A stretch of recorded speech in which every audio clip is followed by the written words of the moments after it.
안녕하세요. 결혼한 지 3년 된 30대 여성입니다. 시어머니의 말도 안 되는 계산법 때문에 복장이 터질 것 같아서 하소연하러 왔습니다. 욕심이 사나워도 정도가 있지. 게다가 남편까지 어머님 편을 들고 나서니 제가 버텨낼 재간이 없네요. 지금은 한심해서 쳐다보기도 싫은 남편이지만 이런 남편과도 뜨거웠던 시절이 있습니다. 남편과는 지인의 소개로 알게 되었는데 저는 당시 제 사업을 꾸려나가고 있었고 남편은 대기업에 다니는 회사원이었어요.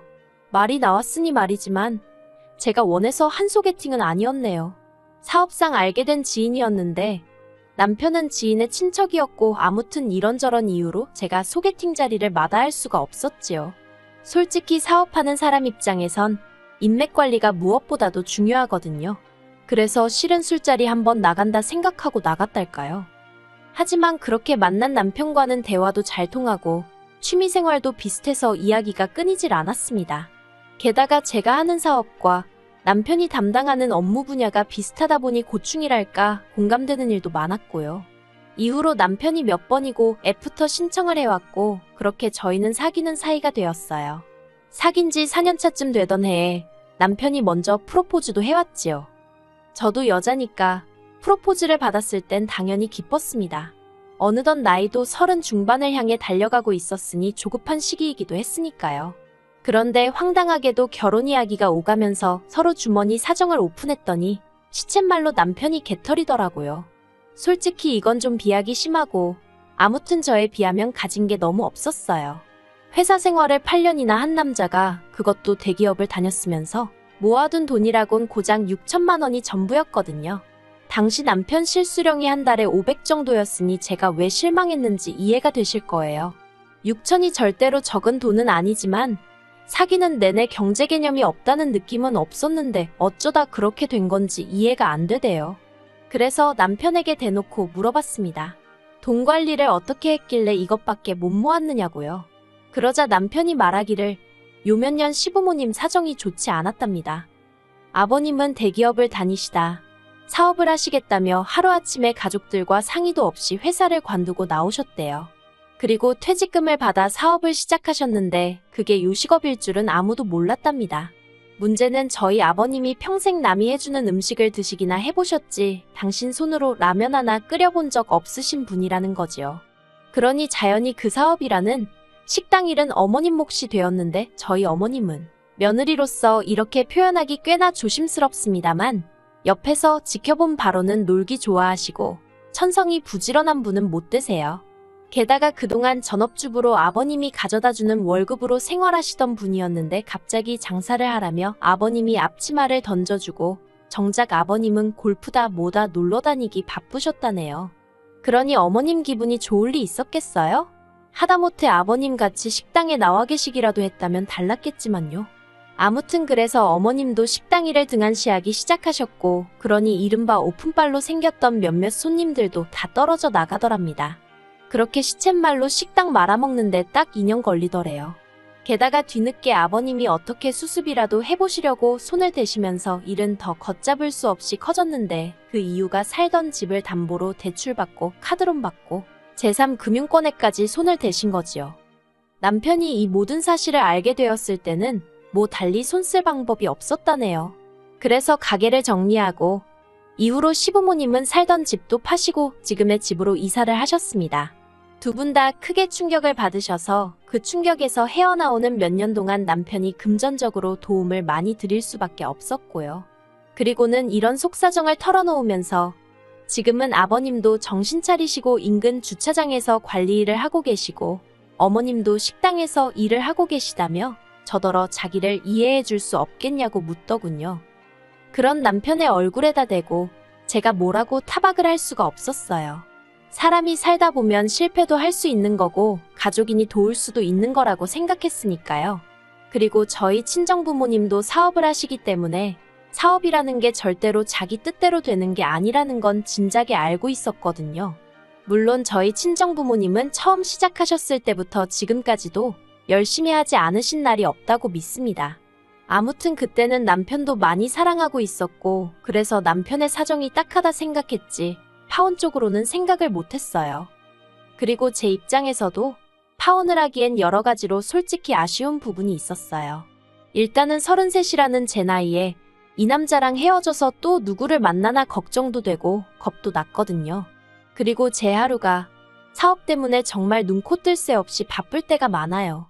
그래서 누구와 결혼을 하더라도 사람들이 말하는 내조 잘하는 현모양 저는 솔직히 자신이 없었습니다. 오히려 내조는커녕 제가 외조를 받아야 할 판이었으니까요. 그리고 부끄러운 말이지만 저는 데이트 약속보다는 늘 사업이 우선이었기 때문에 남편과 이런저런 계획을 세워놓고도 몇 번이나 바람을 맞춘 적이 있어요.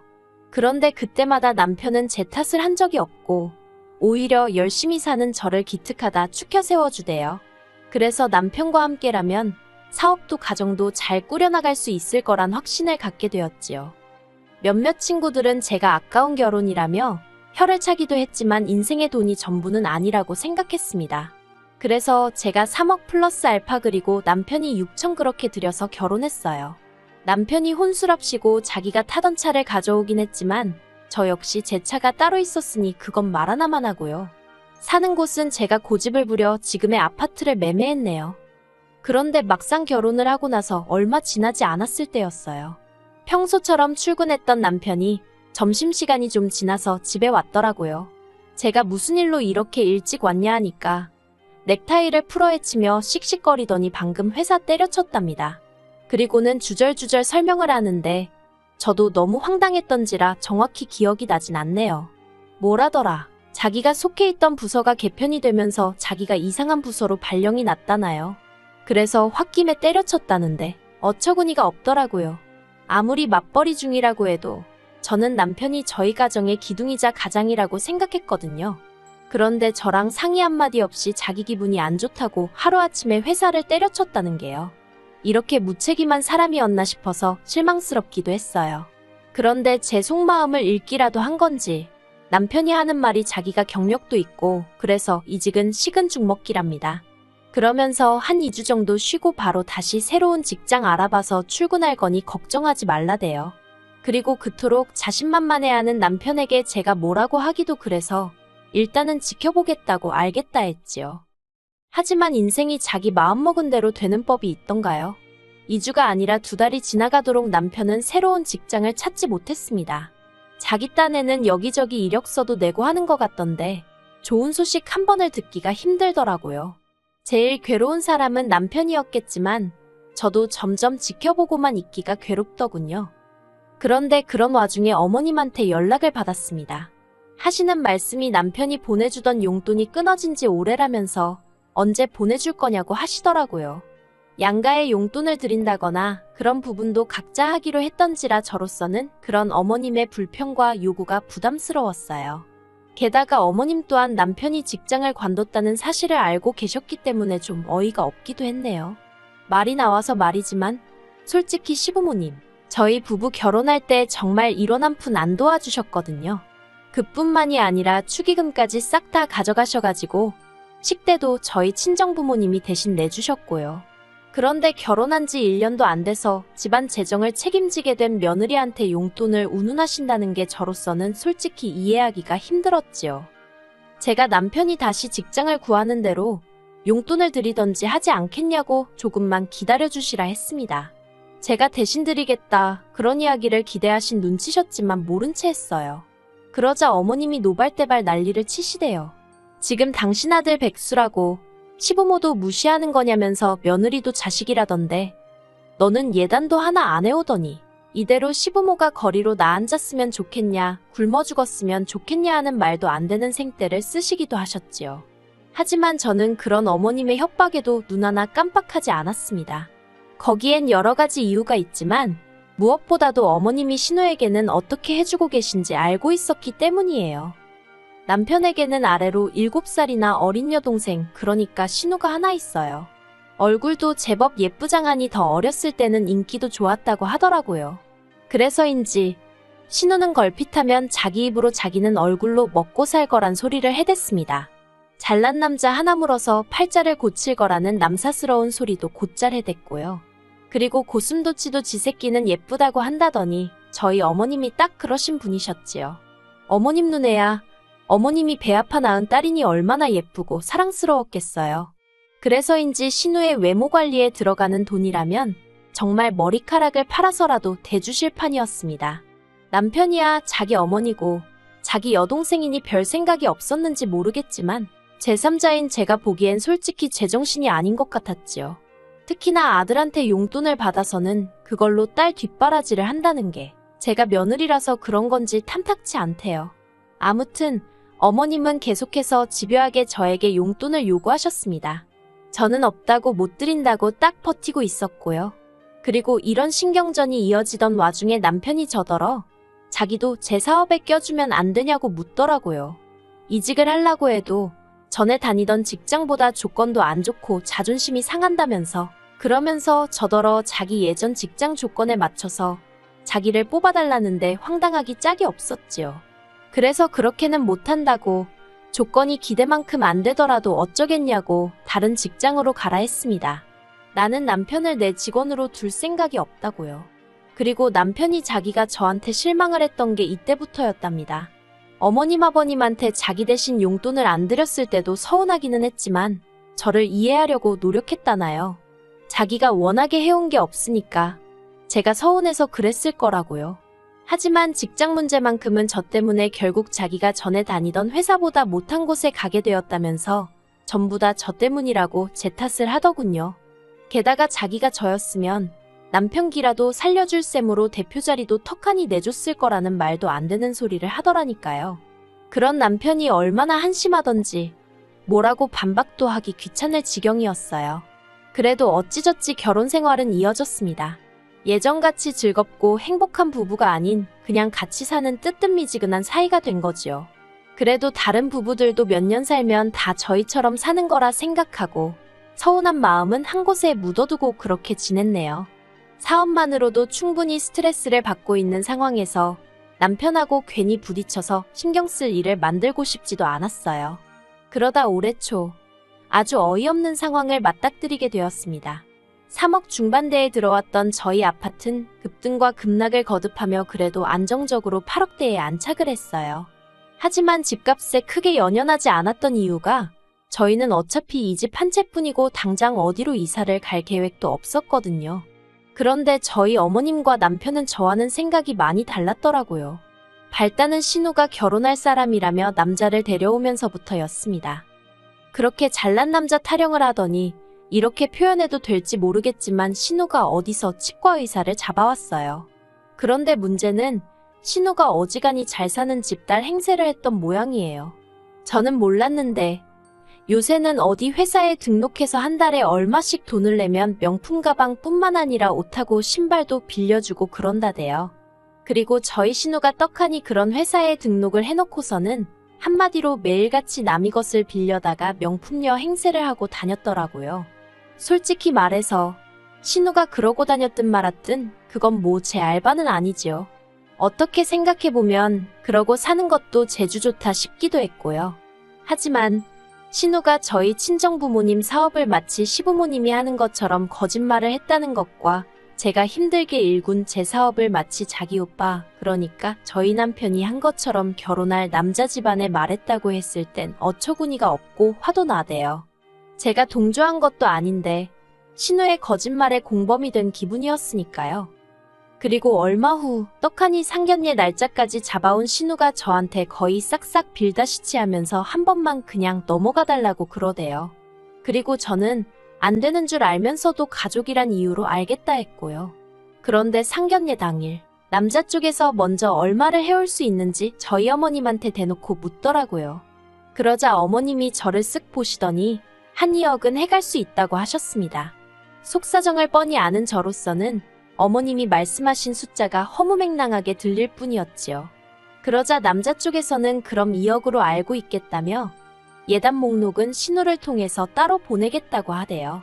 저와 남편이 결혼할 때랑은 판이하게 다른 상황에 전 할 말을 잃고 말았어요. 그렇게 상견례 자리가 끝나고 시부모님과 신우 그리고 저희 부부까지 근처 카페로 이동하게 되었습니다. 그리고는 어머님이 먼저 말문을 여셨는데 하시는 말씀이 가관이었어요. 어머님이 저더러 빠른 시일 내에 이사갈 준비를 하라고 하셨거든요.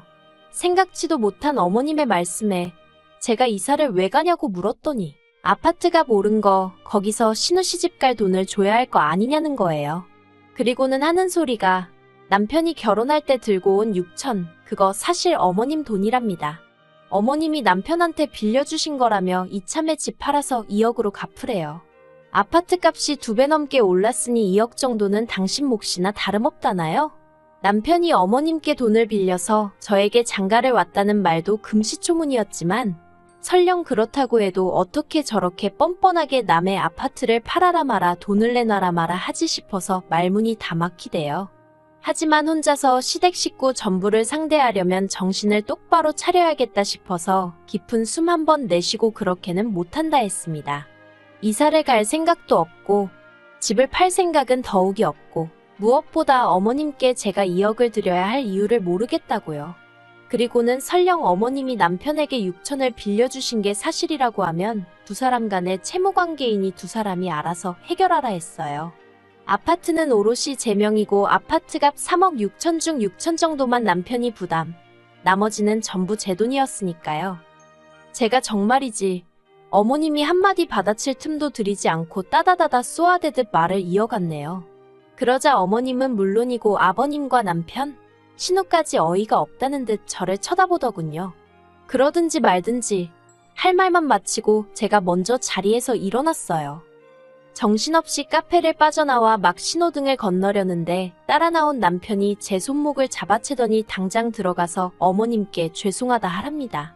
어머님 말씀이 틀린 거 하나 없다면서 자기 몫에 6천이 없었으면 돈이 부족했으니 지금의 아파트를 사지 못했을 거 아니냐대요. 그러니 2억 정도는 자기 몫이 맞다면서 말도 안 되는 그의 계산법에 저러니 이직을 못했지 싶어서 혀를 다 차게 되더라니까요. 제가 그렇게는 못한다 했습니다. 그러자 남편이 그러면 지금 당장 자기 6천 돌려주고 이참에 갈라서자대요. 전 처음에 제 귀를 의심했어요. 아무리 남편이 한심하고 미운 순간들이 있었어도 이혼하자 소리는 입에 담아본 적이 없었는데 남편은 이혼을 무슨 무기처럼 남발을 해댔거든요. 저는 그대로 카페에 되돌아가 어머님께 6천이고 뭐고 그건 못 드리니 대신 남편이나 데려가시라 했습니다. 어머님 아들이 먼저 이혼 이야기를 입에 올렸으니 저도 이대로 참고만 있을 수는 없다고요. 그리고 말해 뭐 하겠어요. 어머님이 저더러 싸가지도 없는 게 시애미한테 와서 이혼을 하네 어쩌네 그런다며 욕을 해대시대요. 뭐라더라. 저더러 은혜를 모르는 배은망덕한 X, 도둑 X라나요. 결국 남편과 저는 돌아올 수 없는 강을 건너듯 서로에게 씻을 수 없는 상처가 될 말들을 토해냈어요. 그렇게 이혼 소송을 시작했습니다. 남편은 위자료로 2억도 아니고 3억을 요구했는데 저 솔직히 말해서 그냥 남편 돈 토해주고 이혼할까? 아니면 신호혼수 내가 해주고 상황수습 해버릴까? 나름대로 별 생각을 다 했거든요. 그런데 3억 소리 딱 듣고선 1원 한 푼도 안 준다 아니 못 준다로 마음을 고쳐먹었네요. 그리고 신우는 결국 파혼했어요. 신우가 해온다는 돈도 안 해오지. 예단도 뭐 진 척이 없지. 그러니까 남자 쪽에서 신우 뒷조사를 한 모양이더라고요. 그리고는 결국 신우의 거짓말이 어느 정도 뽀록이 난 거지요. 남자 쪽에서 벌써부터 거짓말치는 싹수노란 여자를 어떻게 며느리로 들이냐며 없던 일로 하자고 했다대요. 제가 들은 건 거기까지입니다. 어머님은 이걸로 저한테 민사를 건다고 하대요. 저 때문에 이렇게 된 거라면서 위자료를 받겠다나요. 저야 뭐 어디 한번 마음대로 하고 싶은 대로 해보시라 했지요. 에휴, 그래서 지금 변호사와 함께 남편을 상대로 치열하게 싸우는 중입니다. 정말이지 사랑이고 뭐고 돈 앞에는 장사 없다더니 그게 제 이야기가 될 줄은 몰랐는데 씁쓸할 뿐이네요.